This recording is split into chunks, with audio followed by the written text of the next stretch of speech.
Amid a government-wide effort to bring federal employees back to the office, a small but powerful biometrics office based in the Department of Homeland Security is now so packed that employees were briefly asked to bring their own chairs to work. An email viewed by FedScoop shows that employees of the Office of Biometric Identity Management were at one point guided to bring their own chairs to the office. That advice, however, was quickly rescinded, with an email saying that despite the initial guidance, staff shouldn't bring their own chairs to the office, while thanking employees for their patience as they work through logistical challenges. OBIM, which was established more than a decade ago to manage the biometric information used to make border security decisions, is based at the Transportation Security Administration's offices.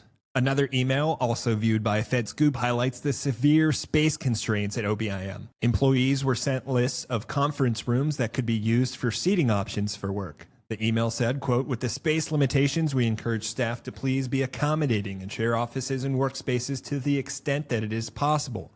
Please connect directly with your supervisor and division leadership to discuss creative seating solutions. And please remember that we are all in this together and are working to find viable solutions. Thank you again for your patience as we work through these logistical challenges."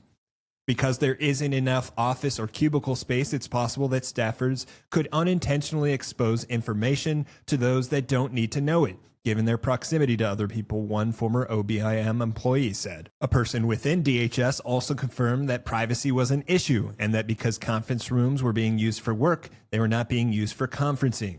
They said OBIM employees were sitting on couches to work and holding their laptops on their laps because there isn't enough desk space. One source familiar with the situation said that staff at OBIM had to be in the office between 9 a.m. and 5 p.m. with no exceptions. Because of the space constraints, people are sitting in break rooms, conference rooms, and hallways, the person said. Much of the primary leadership is also leaving the DHS component, they added.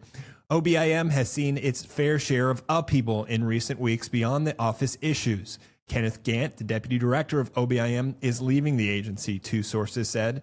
And last week, FedScoop reported that the Department of Government Efficiency had arrived at OBIM and initiated discussions about the future of the Homeland Advanced Recognition Technology Program, which is supposed to serve as a next-generation replacement for DHS's biometrics program.